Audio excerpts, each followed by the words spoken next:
I was praying for this gig to be over. My bottom lip was screaming in pain. I was exhausted, I was tired, and I had 3 more sets to go. It was a really long gig.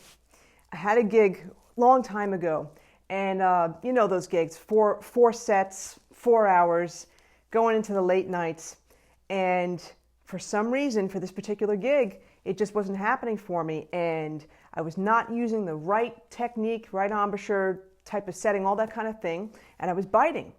And man, after the first set, I was like, I can't believe I've got 3 more sets to go. Holy cow. But I survived, okay? And from that gig, I learned a huge lesson about how to build endurance. And that's what this video is all about. Hey, I'm Donna Schwartz from Donna Schwartz Music, the site to bring your saxophone playing up to the next level.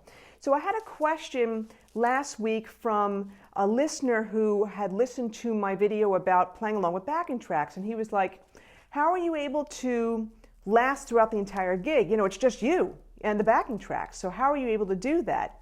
And I thought that was a really good question because, you know, it does take endurance, okay? It takes a certain way of practicing.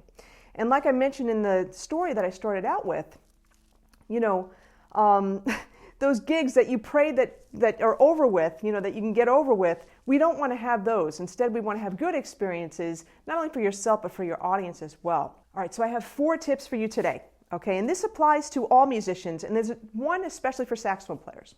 The first tip is practice as if, meaning that practice as if you're in the situation, okay? So if you've got a 4-hour gig, well, not that you're going to practice for 4 hours, but you want to learn how to pace yourself. You want to learn how to build up the strength in your embouchure so that you can last for, let's say, 4 45 or 40-minute sets.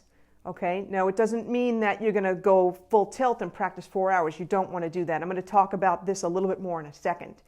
Another way to practice as if is for this type of situation. I played a lot of firemen's parades, particularly on trumpet, also on saxophone. I did this a lot in New York, and we would play the parade route one time through. Sometimes we'd do a double, play it twice, which means we play the parade route, hop on the fire truck, hold on for dear life with our instruments, and then hop out, play the route again. Sometimes in like 100-degree weather with humidity. Those were really hard gigs. They were really nasty. Okay, so the mistake I made with those gigs was that I should have practiced while marching, okay? Go outside, march, or even inside and do mark time and just march. And the reason why is that you want to get used to performing in that type of setting, okay? So that's what I mean by as if. If you're going to be playing late night gigs, then with some kind of practice mute or whatever, get used to playing that late at night, okay? It's not just about endurance here, it's about endurance up here too, all right? You got to be ready to perform at any time, really, okay? So practice as if. Now, the second tip has to deal with what I was kind of saying before. You want to train like a sports person does, all right? They do drills, okay? Then they do scrimmages, okay? They mix it up, all right? But they also take breaks. And the way to build endurance is to actually build in breaks into your practicing, all right? So you don't want to practice like, you know, 4 hours straight in a row, all right? Because you're not actually building muscles, you're breaking them down. And it's going to make it that much harder the next time that you're practicing. You're going to find that you may actually lose a little bit as you're moving ahead. So you want to be strategic about how you're practicing or training, as I call it, and think like a sports person would. Find the problem spots that you need to work through on a piece, or the problem tunes, or the spots you have the most amount of playing, and find a strategic way to work through them. Okay, so you want to get the most bang for your buck when it comes to that. So be strategic. That's tip number 2. Number 3, and this tip was told to me, 18 years ago by one of my mentors. And it's a way to rest your chops. And it's basically, well, if you're playing a wind instrument, sing. Learn how to sing. One of my mentors said to me that the way he lasts through gigs is that he sings. He takes some tunes, he doesn't play, and he sings lead. And at the time I was like, really? Why would you want to do that? But I get it. In fact, look at people like Grace Kelly, Mindy Abair, Candy Dulfer, okay? Great players. They also sing as well, Okay, so it's another little bonus tip for you there too. Now, the fourth tip is specific for saxophone players and clarinet players. We have to rely on our reed, okay? If our reed is not in great shape, that's going to cause endurance issues. So, if your reed is not adjusted or balanced and you go to play a gig, that's going to make it that much harder for you.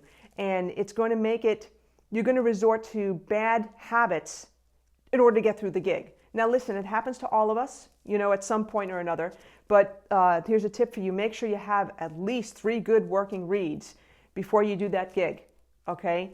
At least 3, if not more than that, because you never know, all right? There's many a times, if you're level with people, like on the dance floor, people knock things over. People can knock into your reed, okay? Or it's just that for some reason that night, reed's not working great. So be prepared, okay?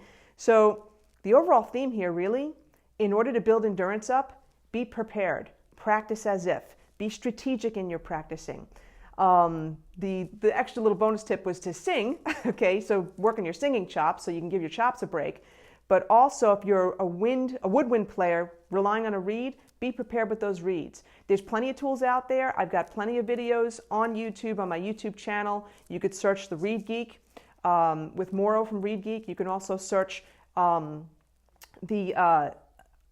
Tom Ridenour, his tool, the Ridenour Reed Adjustment System. I've got a great video there as well. All right, so I hope you got a lot out of this video. Be sure to subscribe to my YouTube channel, okay? And take the quiz and find out what your #1 saxophone tone progress killer is, and you're gonna get a free video lesson just for you. So on that note, take care. Have a great day.